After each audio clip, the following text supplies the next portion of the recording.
Good morning and welcome to Coffee with Mr. V again. And in order to participate with Coffee with Mr. V, you need to go and grab yourself a cup of coffee. Or if it's not coffee, go and put any of your favorite liquid into a cup, a mug, or a glass and come back with me. And we shall do the synchronized sip, and that's going to be the best part of your day. So here we go. 1, 2, 3. Oh, I love coffee. So I'm going to break slightly with tradition today and do a little bit of a recap of the last episode before I get into this episode, which is about efficiency. To recap then, yesterday we talked a little bit about the free market, and we talked about how Adam Smith in particular liked the free market, thought it was the best allocation of resources because where the demand curve and the supply curve intersect, that gives you consumer surplus, producer surplus, and he managed to theorize that this would give you the maximum community surplus. Remember, community surplus is consumer surplus plus producer surplus. This is the maximum community surplus that you could achieve. And what we said in the last episode was, if you stopped production before Q1, then you wouldn't get some of the community surplus on offer because you hadn't made all the units where the marginal benefits were still greater than the marginal costs. And if you carried on increasing production beyond Q1, then that would be a waste of resources because for all of those units after Q1, the marginal costs would be greater than the marginal benefits. So that's why he argued then that the free market was the best. I just wanted to make sure that we were all happy that that diagram, the one we're focusing on quite a lot in my the same as this diagram, which is the market structures diagram, or at least the basis of the market structures diagram that we use in micro in year 2. It's the theory of the firm model. We've got our AR curve, which is the demand curve. Again, I proved that in a previous episode because total revenue is P times Q. Average revenue is P times Q over Q, which is just P, which is the demand curve. And we have our marginal cost curve, which is actually a supply curve. And I know here it looks more hockey stick shaped or Nike swoosh shaped, but that's because we kind of just ignored that fact back in year 1 where we were still learning quite quickly about upward sloping and downward sloping demand and supply curves respectively. Okay, but it is if you buy into the logic of the law of diminishing marginal returns, it is actually kind of this Nike swoosh shape with, remember, that law of diminishing marginal returns kicking in. These are the same diagrams, and therefore, ta-da! This is our first efficiency. This point here, the intersection of AR and MC, so I'm going to write it down here, AR equals MC, is the point of allocative efficiency. Okay, there are 4 key efficiencies that we need to study. The IB only really makes a big deal about 2 of them. The A-level likes to make a big deal about 4 of them, but we're going to do all 4 anyway. Okay, there's number 1. Okay, allocative efficiency. Allocative efficiency can simply be defined as the maximization of community surplus or social surplus, which is that red big triangle there. And if we move it onto this diagram here, it would be exactly the same, that kind of area there, because these 2 diagrams are the same thing and the same rules apply. If we produced before Q1, then we wouldn't get part of this shape. And if we produced after Q1, then the same deal. Our benefits from consuming the good wouldn't be as great as the marginal cost of consuming the good. So there is number 1. Fine. Now I'm going to get rid of this because we don't need this anymore. And I'm also going to, well, actually, I could have showed you something on that a minute ago, but never mind. Actually, let me just redraw that. I'm really sorry. Okay, I'm just going to redraw that for a moment. Okay,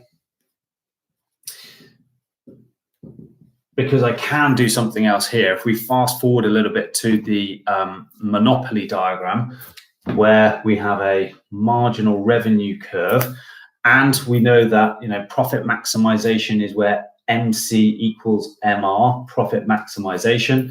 The price is set up here. We read off to the AR curve.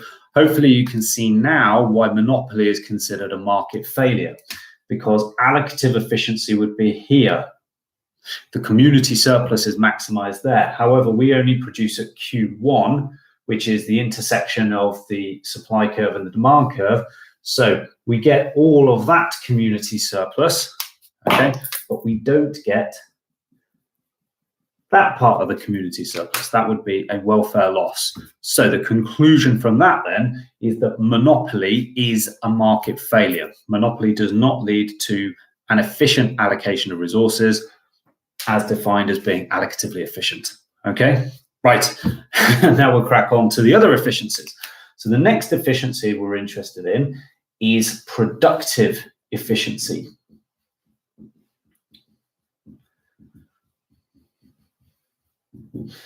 Productive efficiency has different definitions. I think I've read somewhere that it's the maximum amount of output that can be made for the lowest possible cost.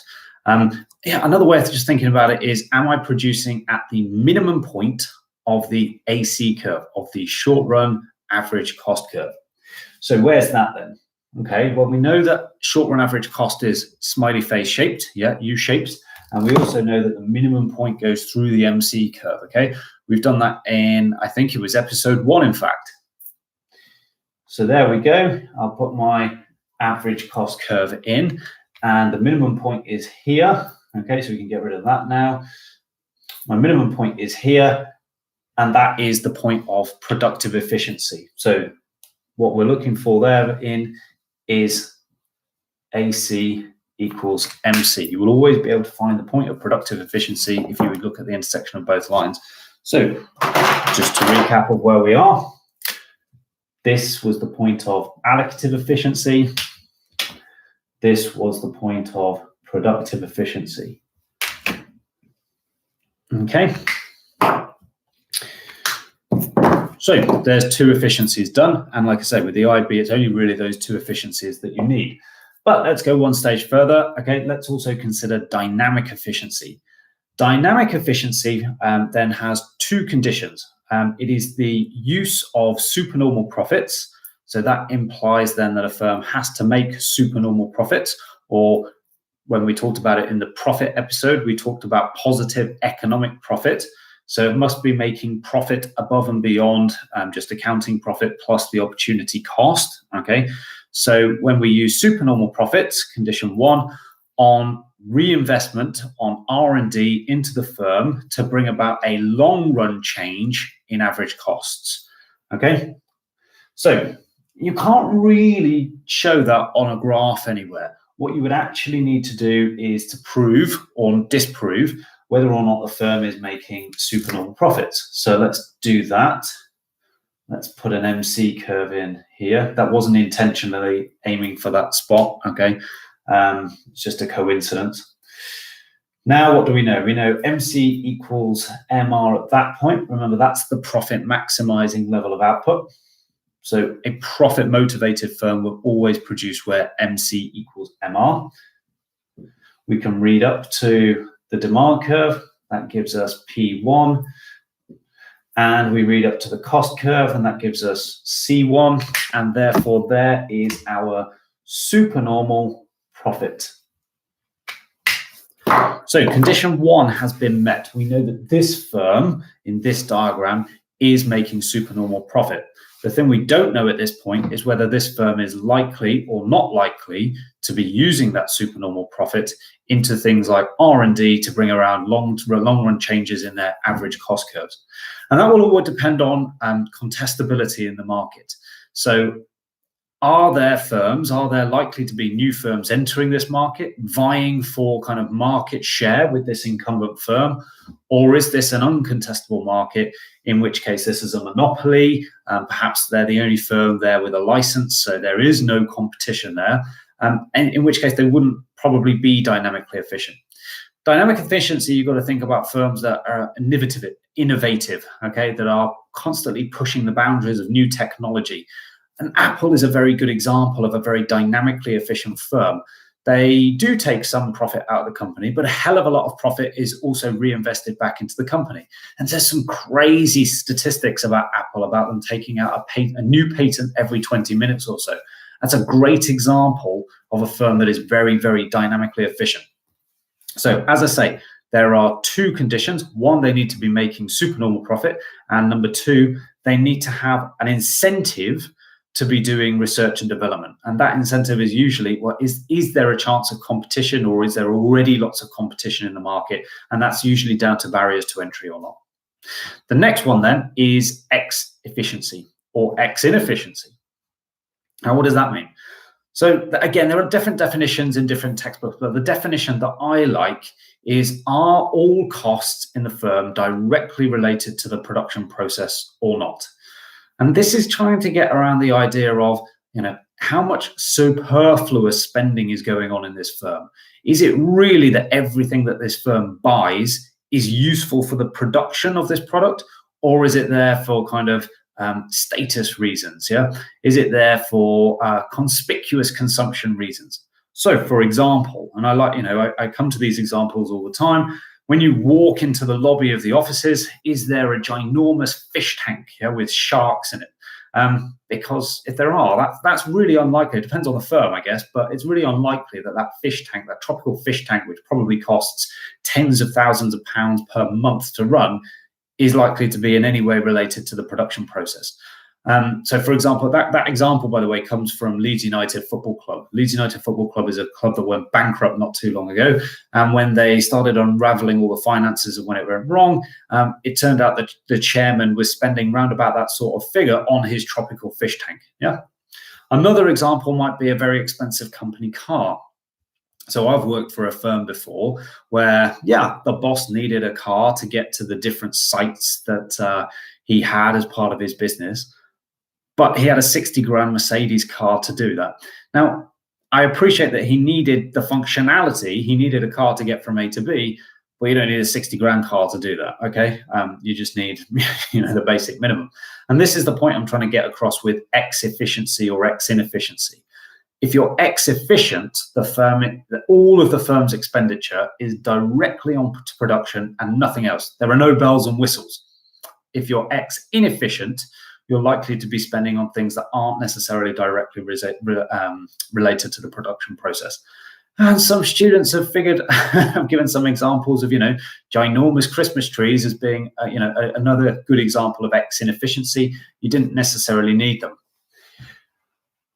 There is no diagram to show X efficiency or X inefficiency. Again, if this is our model for a firm in imperfect competition, I can't tell you whether this firm is either X efficient or X inefficient. It would just be the case study. What we can do is, if we were ever to talk about X inefficiency in a market, or a firm becoming more X efficient, the way I would do that is I would talk about the AC curve shifting downwards. Okay, I'm shifting down my AC curve. Again, whether or not we're producing at the minimum point doesn't matter. The minimum point is productive efficiency, not X efficiency. But if you start cutting down on your superfluous spending, you would bring down average costs. In fact, you may even bring down marginal costs as well if it was a superfluous variable cost. But that's kind of more hypothetical. Okay, most of the time it's a superfluous fixed cost that you simply didn't need, like a tropical fish tank, in which case the average cost curve is coming downwards. The same, by the way, goes for dynamic efficiency. If I was trying to illustrate dynamic efficiency, I would also be doing this diagram as well. I would be showing that my average costs are coming down after a period of R&D and innovation, which is now somehow making my production more productive. So there we go. All four efficiencies done. Let's recap then by just doing the same thing, but with a different market structure. I introduced this a little bit yesterday. The perfectly elastic demand curve, which is your AR curve. The next line you should always be drawing is the MR curve, because it's always twice the gradient of AR, but given that the gradient is 0, in this case they're equal. Nike swoosh MC curve. We know that the firm or a profit maximizing firm will produce at that point where MC equals MR. And for those of you that are familiar with the diagram, this is a perfect competition diagram in the long run, with the average cost curve sitting tangential to the AR curve at the point of profit maximizing level. So let's go through the rules. Is it allocatively efficient? Well, are we producing where AR equals MC? Turns out we are, okay? Turns out that AR equals MC at that point there. So we must be allocative efficient. Tick. Are we productively efficient? Productive efficiency is where AC equals MC. So at the point of production, it also happens to be the minimum point of the AC curve. So we are also productively efficient. So firms in perfect competition in the long run are both allocatively efficient and productively efficient. Right, are they dynamically efficient? So remember I said to you that to be dynamically efficient, you need two things. You need to have supernormal profits and you need to have the incentive to conduct R&D. Well, there's a big problem here because as we look for profit, you draw up from Q1 to the AR curve to find the price. Then you draw up from Q1 to AC to find the cost. They're the same thing, which means actually we're only making normal profit for this firm, which takes away one of the characteristics. So even if there is an incentive, which there probably is in perfect competition because you've got lots of firms, firms in perfect competition are unlikely to be dynamically efficient simply because they don't have the money to do so. They don't have the supernormal profit. X inefficiency or X efficiency. Okay, there's nothing on the diagram that's going to tell me whether we're X efficient or X inefficient. I just have to think about the market structure. We'll do perfect competition a little bit more in a future episode. But for those of you that have done it already, and this is simply revision, you'll know that in perfect competition, there are plenty of firms, okay? They're all selling homogeneous goods, okay? So the incentive really is to try and compete as best as possible with the other firms that are in the market. It's quite likely, I think, that firms are X efficient. The reason I'm saying that is because if they were X inefficient, they wouldn't survive because they would have a higher cost, or they would need to charge a higher price than P1 because they'd have to pass on the cost of the tropical fish tank onto consumers by charging a higher price. But if you have a higher price, nobody's buying from you, okay? Look at what the demand curve says. It says there's infinite demand at P1, but if you increase your price to P2, there is no demand. So it's highly likely then that firms in perfect competition are X efficient. So what have we got? Allocative efficiency, tick. Productive efficiency, tick. X efficiency, tick. The only one that's missing from our series of 4 is dynamic efficiency, and they can't be dynamically efficient because they don't have the supernormal profits. So if you get the essay, and it's a very common essay, to what extent is perfect competition efficient, then that's how I would do it. 3 out of the 4 are, and I would explain why, and I would go through all of them in detail, and I'd explain the graphs. And if it's an essay in which you have to compare perfect competition to monopoly, then make sure that for each efficiency, and I would do it by efficiency, I'd say perfect competition was allocatively efficient, but monopoly isn't. Again, draw the diagrams, explain why, make sure you define what allocative efficiency is, as I've done today, and that's how you'll get through the essay. I haven't had any questions on the command economy or the free market economy. So all I'll say with that is keep watching the news at the moment, okay? Because it's a very topical thing that's happening at the moment in terms of nationalization of industries. You can see today that the UK government has essentially nationalized the railway industry for the next 3 months, okay? We are moving more towards that kind of left-hand side of the spectrum that I drew yesterday, more state ownership of industries. You're seeing similar things happening in other countries around Europe, and it would be great to get some of your examples for that, okay? Now, it will only be a command economy for a short period of time. it'll only be temporary, I'm sure. And once this this particular economic crisis is over, then we will rebound back into capitalism and free marketism. I am absolutely sure. Again, I'm not here to tell you whether that's a good thing or a bad thing. You need to make up your own minds for that. But stay abreast of current affairs, and it's an interesting time. Okay, I'll see you tomorrow, and good luck. Stay safe. Bye.